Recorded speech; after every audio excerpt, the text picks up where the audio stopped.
Christ alone, my hope is found. He is my light, my strength, my song. Bien, bonjour frères et sœurs. Nous sommes de retour dans le livre de l'Ecclésiaste et même nous préparons maintenant à le terminer. Oui, nous sommes rendus à la dernière section, à sa conclusion. Même que nous revenons à une section du narrateur. Quand on regarde comme il faut le livre de l'Ecclésiaste, on voit qu'il commence et qu'il termine avec un narrateur qui nous présente Qoheleth, le prédicateur, l'Ecclésiaste. Certains des commentateurs et théologiens modernes voient dans ceci donc quelqu'un autre que Salomon. Quelqu'un qui veut invoquer la sagesse de Salomon. Ils croient même que cet homme aura écrit ce livre de l'Ecclésiaste au retour de l'exil babylonien. Qui l'a écrit justement à une nation qui est un peu mélangée à cause du temps qu'ils ont passé à Babylone sans prophète, qui a besoin d'instruction et d'encouragement pour rester attaché à la foi qui est en Yahweh. Un peu comme le peuple qui est sorti de l'Égypte était aussi un peu mélangé, c'est qui Dieu, comment qu'on sert, et qui a besoin qu'un Moïse et la loi et tout. C'est possible. C'est pas nécessairement insensé. C'est sûr que l'appel encore, c'est d'être centré sur la sagesse de Salomon. Et même, j'aurais plus encore, nous rappeler qu'un vrai auteur derrière tout ça, et c'est le Saint-Esprit. C'est Dieu qui parle. C'est pour ça qu'on ne peut pas dénigrer les paroles de ce livre. C'est Dieu qui nous parle, qui nous enseigne. Mais oui, c'est le narrateur maintenant qui va nous rappeler qui est la personne de l'Ecclésiaste et ses paroles. Voici comment on peut séparer la conclusion. Et il se concentre sur sa personne et ses paroles du prédicateur. Bien sûr, cette conclusion est un bon rappel comment ce livre a, entre autres, un point de vue de apologétique, une défense de la foi en Yahweh, le seul vrai Dieu, l'Éternel. Que ces probablement été écrits possiblement, comme je dis, auprès des autres philosophes, des autres religions, et comme je dis, possiblement aussi auprès d'un Israël mélangé. Et même si ce n'était pas le Israël qui revient de Babylone, même Israël dans le temps de Salomon était mélangé, était abandonné à toutes sortes de façons de servir Dieu. Il n'y avait même pas encore le temple, ou si même quand le temple a été bâti, il y avait quand même beaucoup de mélange, les gens continuaient à sacrifier dans les hauts lieux, n'importe comment. Donc, d'avoir un livre qui les ramène vers qui est Yahweh, qu'est-ce que ça veut dire de servir, dans un monde où il y a plein de confusion, ben, c'était bénéfique. Donc, peu importe à qui il parlait, c'est une nation qui avait besoin de se faire ramener vers l'Éternel. Et je dirais que c'est aussi très utile pour nous, à cause qu'on vit dans une culture chrétienne qui a une base plus ou moins judéo-chrétienne, mais qui a aussi été infusée à travers des générations et des décennies de la culture du monde, de réflexion nord-américaine. Certains diraient même un christianisme américanisé. Et c'est vrai. Au point qu'on a toutes sortes d'idées, c'est quoi le christianisme, mais très peu sont revenus à la source qui est la parole de Dieu. Et c'est là que l'Ecclésiaste arrive et il dit justement, revenez à la vérité, revenez à cette source. C'est ça l'appel du livre dans un sens. Dans ce monde de confusion, qu'on n'est plus trop sûr, puis on fait un peu n'importe quoi, on suit la religion comme on s'en rappelle, revenez à la vérité. Donc, c'est très utile pour nous maintenant, ce livre et cette conclusion. Écoutons ce que ce narrateur a à nous dire. Commençons avec le verset 10. Vanité des vanités, dit l'Ecclésiaste, tout est vanité. Donc voici une fois de plus cette phrase cliché répétée à maintes et maintes fois et qui a introduit le livre, va maintenant le conclure. On appelle ceci un inclusio en latin. On appelle ça justement les couvertures du livre, si vous voulez. L'introduction et la conclusion est maintenant mis ensemble. Vanité des vanités, tout est vanité. Rappelez-vous que ce n'est pas juste du pessimisme. Arrêtez le mot vanité, havel en hébreu, a cette idée de transitoire, fumée, insaisissable, et même certains ont dit incompréhensible. C'est la vie. Tout est incompréhensible. Tu ne peux pas pleinement saisir qu'est-ce qui se passe. Et c'est vrai. Même en tant que chrétien, on a souvent des confusions, des questionnements. Il y a des choses qui n'ont pas de sens. Même avec toute notre théologie, on est des fois laissé un peu perplexe. C'est vrai que tout est vanité dans ce sens-là. Tout est hevel. incompréhensible. L'Ecclésiaste avait raison. Outre que l'Ecclésiaste fut un sage, il a encore enseigné la science au peuple. Il a examiné, sondé, mis en ordre un grand nombre de sentences. Donc encore la présentation de Qoheleth, de ce prédicateur, est quelqu'un qu'on devrait écouter parce qu'il a enseigné la science. Pensez pas à la science comme de nos jours, mais comment s'utiliser d'instruction pour la vie. Un peu la même chose avec l'idée de sentence. Pensez pas à des sentences d'un juge comme de nos jours, mais vraiment l'idée plus d'instruction pour la vie. C'est ces deux termes qui faisaient la même chose, c'est des synonymes qui parlent justement de il a enseigné. Mais il l'a fait par examiner, par sonder la vie. On l'a vu à maintes fois qu'il a parlé et qu'il nous a rappelé. J'ai vraiment étudié, j'ai vraiment analysé à travers les années, j'ai eu du vécu. Et donc, vous devriez écouter qu'est-ce que j'ai à dire. C'est pas juste un pessimiste qui a commencé à écrire des choses décourageantes un certain jour. C'est quelqu'un qui a eu du vécu, qui a vraiment analysé, puis qui dit, ouais, non, tout est vanité. Tout est Hevel. Je regarde tout ça. Et plein d'autres sortes de choses qu'il dit à travers le livre, comme nous l'avons vu. Il continue verset 12. L'Ecclésiaste s'est efforcé de trouver des paroles agréables. Et ce qui a été écrit avec droiture ce sont des paroles de vérité. Ne manquez pas ça. Encore, même le narrateur, un peu comme l'Ecclésiaste l'a fait aussi, veut nous faire comprendre que c'est de la vérité qu'on vous donne ici. Ce n'est pas juste des réflexions, c'est de la vérité. La vérité qui est donnée avec droiture. Et encore, ne soyez pas dérangés par l'expression des paroles agréables. Ce n'est pas l'idée qui a chatouillé les oreilles comme Paul condamne, mais c'est plus l'idée qui c'était vraiment présenté pour être intéressant. Il y a au moins 3 places où c'est poétique. Littéralement des petits poèmes, chapitre 1, 3 et 12. De la poésie. Il y a aussi des mini-proverbes, un peu comme dans les proverbes, des petites instructions rapides, une phrase après l'autre, pour être intéressant. Ensuite, il y a d'autres textes plus longs, des narratifs, des instructions sur sa vie, tout pour être intéressant. C'est ça l'idée des paroles agréables. C'était pas juste, boum, une grosse brique de vérité. Je l'ai amené d'une façon que vous vouliez le lire et apprendre de ce que j'ai à dire. Mais c'était quand même la vérité. Et donc il continue au verset 13 en disant, les paroles des sages sont comme des aiguillons. Et rassemblées en un recueil, elles sont comme des clous plantés, donnés par un seul maître. Non, ne manquez pas cela. Un seul maître.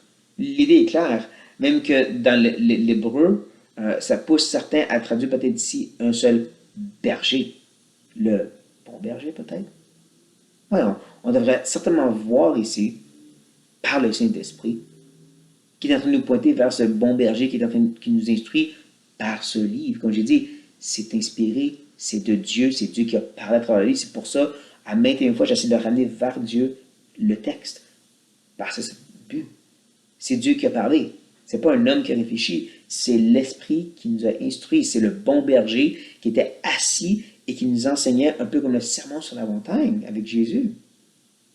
Et j'aime les deux descriptions qu'il donne. D'un côté, il dit que ces paroles sont comme des aiguillons à bœuf. L'aiguillon à bœuf, c'est un long bout de bois pointu par lequel tu piquais les animaux, surtout pour leur faire défraîchir la terre, pour faire avancer la charrue, faire avancer le bœuf, pour faire avancer la charrue. Et donc, oui, il y a des paroles qui étaient provocatrices, n'est-ce pas? Dérangeantes même. Il venait des fois renverser la philosophie, la réflexion religieuse du temps, même juive. Il venait la questionner des fois. Il disait des choses provocatrices pour nous faire réfléchir, pour nous déranger, pour nous faire sortir d'une petite zone de confort. Oui, des fois, la Bible fait ça. Mais il y a aussi, comme il dit, un recueil qui est comme des clous plantés. Pensez qu'il y a des gros piquets par lesquels tu peux installer ta tente et qu'elle ne part pas au vent. C'est vrai, hein? Il y a aussi d'autres moments qui nous parlent des vérités solides dans lesquelles on peut s'ancrer. C'était pas juste de déranger et de provoquer pour provoquer. Il y avait aussi de l'instruction solide. Comme je dis, il y a des passages qui sont proverbiales. Comment vivre sous le soleil. Et c'était de la bonne vérité qu'on peut même retrouver dans les deux proverbes, le reste de la Bible. C'est donc autant de la provocation que aussi des outils pour nous solidifier. Qu'est-ce qu'on a eu dans les livres de l'Ecclésiaste? Dans ce recueil donné par un seul berger. Il continue au verset 14 en disant, du reste, mon fils, tire instruction de ces choses. On ne finira pas si l'on va faire un grand nombre de livres, et beaucoup d'études est une fatigue pour le corps. C'est ici que certains restent pris dans le tapis un peu et disent, tu vois, c'est inutile d'étudier, ça ne vaut pas la peine d'écrire des livres. Wow, attends une seconde. Comprenons que la personne qui est en train d'écrire vient juste d'écrire un livre pour nous enseigner, parce que lui a fait des études. Donc, il n'est pas en train de dénigrer rien de ces choses-là en soi, mais si on garde en tête que c'est un livre apologétique, écrit possiblement à des philosophes, ou qui soient juste juifs ou de d'autres nations, ben, il est en train de leur dire, vous pouvez faire toutes les études que vous voulez. Moi aussi, je l'ai fait. Rappelez-vous, il dit plus qu'une fois des choses comme qu'il a étudié la sagesse, mais aussi la folie et la sottise. Et comme je dis, l'idée semble être penche vers, j'ai étudié les autres philosophies, les autres religions. J'ai vraiment tout regardé, là. C'est pas juste, je suis un juif qui essaie de vous convaincre d'être juif. J'ai vraiment analysé tout comme il faut. Et je réalisais à quel point ça devient fatigant d'étudier tout ça. Parce qu'ultimement, il y a une vérité. Le bon berger l'a donné déjà. Comme je dis, ça peut être utile pour les croyants de son temps que les autres autour de nous, autour de lui. Et ça me chose aussi pour nous, justement. Autant c'est un bon rappel pour nous, les chrétiens qui cherchent souvent ailleurs, même parmi le monde chrétien, qui ont écrit des livres et des prédications. Non, la Bible, c'est la vérité. C'est là que tu as tout ce que tu as besoin. C'est devient fatigant, justement, de trop étudier autour et d'aller chercher, d'écrire toutes sortes de livres pour essayer de comprendre et définir des choses que d'habitude n'a pas parlé. On peut se fatiguer à faire ces choses. Mon fils, reviens au piquet de vérité que le bon berger nous a donné. Et le voici justement au verset 15, il termine en disant, écoutons la fin du discours. Crains Dieu et observe ses commandements. C'est là ce que doit faire tout homme. Voici pourquoi, à maintes et maintes fois, dans cette petite étude à travers le livre de l'Ecclésiaste, j'ai essayé de prendre beaucoup de ces enseignements et les ramener à Dieu. Je n'essaie pas de forcer des choses dans le texte, de protéger, de défendre le texte qui est c'est juste l'hédonisme, c'est juste pessimiste. Non, non, non, non. Voilà depuis le début. Cherche à nous ramener justement à Dieu. Que ce soit positivement ou négativement. Que ce soit par la réalité du hevel de la vie, ou que ce soit par les avantages que Dieu nous donne, qui sont faits pour nous ramener vers lui.